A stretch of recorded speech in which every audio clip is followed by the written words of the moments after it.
Good evening, sweetheart. It's that time again.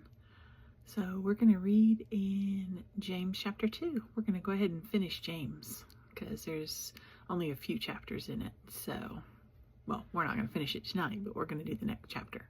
So anyway, I hope you had a good day.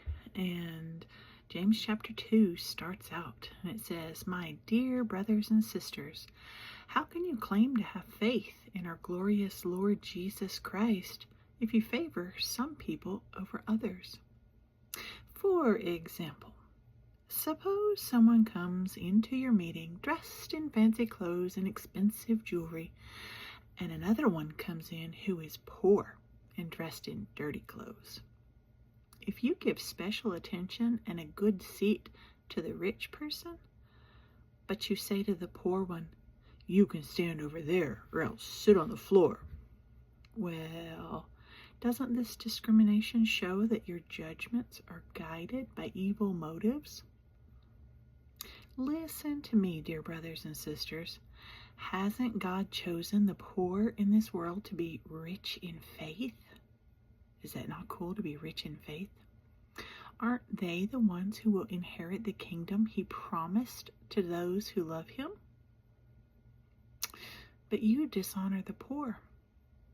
Isn't it the rich who oppress you and drag you into court? Aren't they the ones who slander Jesus Christ, whose noble name you bear? Yes, indeed, it is good when you obey the royal law as found in the Scriptures. Love your neighbor as yourself. But if you favor some people over others, you are committing a sin.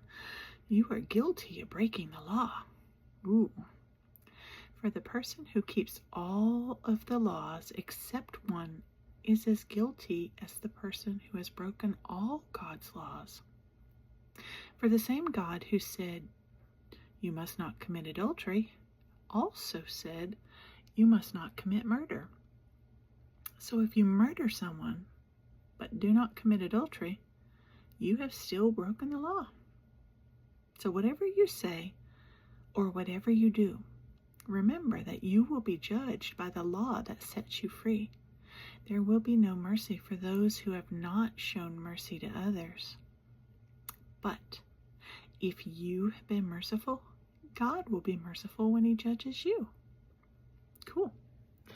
What good is it, dear brothers and sisters, if you say you have faith, but you don't show it by your actions?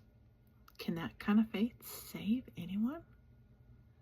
Suppose you see a brother or sister who has no food or clothing, and you say, "Goodbye and have a good day. Stay warm and eat well."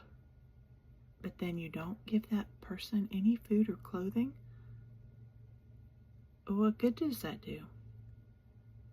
So you see, faith by itself isn't enough. Unless it produces good deeds, it is dead and useless.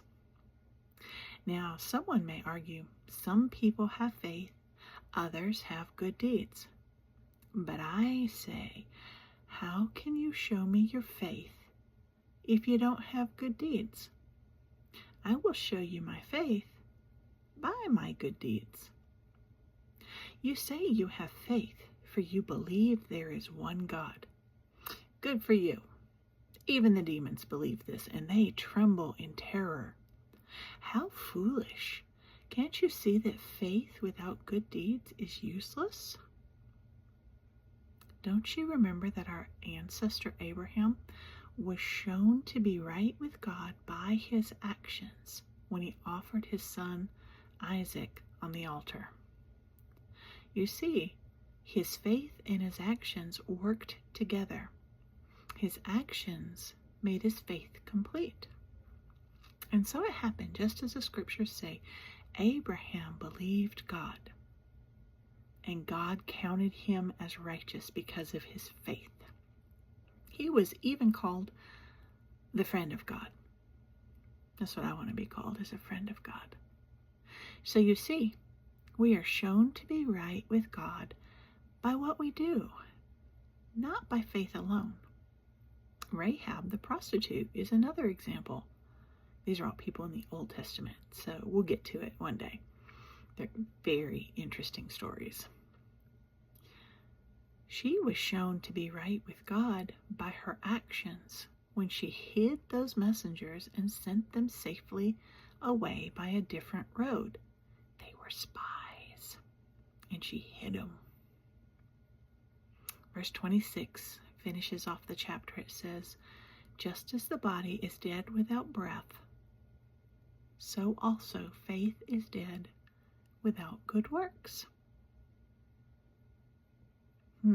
Try holding your breath for a while. Actually, don't do that. That's not fun. You need breath. So, let's show our faith in Jesus by the good works that we do, and let's bring honor and glory to his name. So anyway, that was James chapter 2, and I love you very much, and I hope you have a great night's sleep, and I will talk to you later. Bye, sweetheart.